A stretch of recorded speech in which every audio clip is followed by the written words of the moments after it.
Bismillahirrahmanirrahim. Assalamualaikum warahmatullahi wabarakatuh. Sahabatku sekalian yang dirahmati Allah, kesempatan kali ini bercerita tentang seorang tokoh dari kalangan tabi'in. Dulu dia seorang budak, tapi ketakwaannya kepada Allah menjadikan tuannya memerdekakannya. Dia adalah Rufai bin Mihran atau yang biasa dikenal dengan Abu Aliyah. Rufai bin Mihran dari budak menjadi ulama, seorang ulama tabi'in yang dikenal paling paham tentang Al-Quran dan hadis-hadis Nabi. Rufai bin Mihran lahir di Persia. Dia tumbuh besar di tanah kelahirannya hingga ketika kaum muslimin menguasai Persia.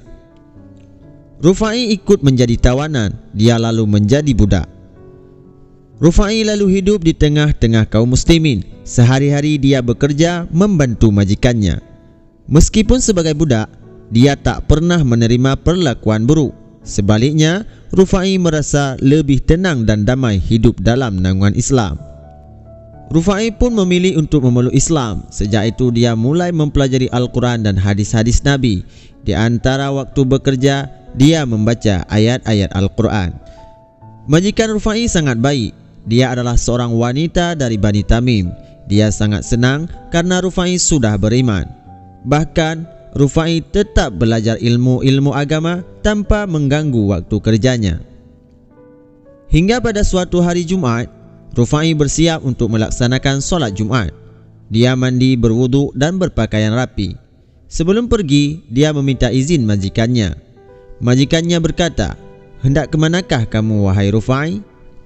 Rufai menjawab, "Saya hendak ke masjid untuk solat Jumat." Majikannya bertanya, "Masjid manakah yang kamu maksud?" "Masjid Jami'," jawab Rufai. Lalu majikannya berkata, "Kalau begitu, marilah berangkat bersamaku." Mereka berdua berangkat ke masjid. Namun Rufai belum memahami apa tujuan majikannya. Setelah kaum muslimin berkumpul, majikan Rufai meminta waktu untuk bicara. Lalu dia berdiri dan berkata, "Saksikanlah, wahai kaum muslimin, hari ini aku telah memerdekakan budakku ini, Rufai. Karena mengharap pahala Allah, memohon ampunan dan ridhanya, dan bahwasanya tidak layak seseorang menempuh suatu jalan melainkan jalan yang baik." Lalu dia menoleh kepada Rufai dan berdoa kepada Allah Subhanahu wa ta'ala, "Ya Allah, aku menjadikan dia sebagai tabungan di sisimu di hari di mana tiada manfaatnya harta dan anak-anak."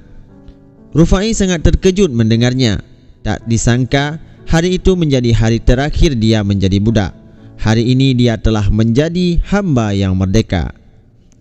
Setelah merdeka, Rufai bin Mihran memiliki waktu lebih banyak untuk belajar.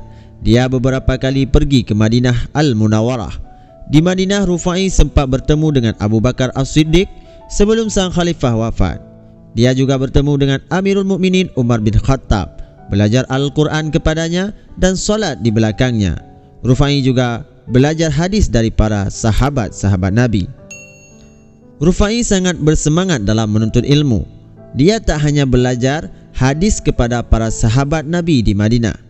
Dia rela menempuh perjalanan jauh demi mendapatkan hadis dari sahabat Nabi di tempat yang lainnya.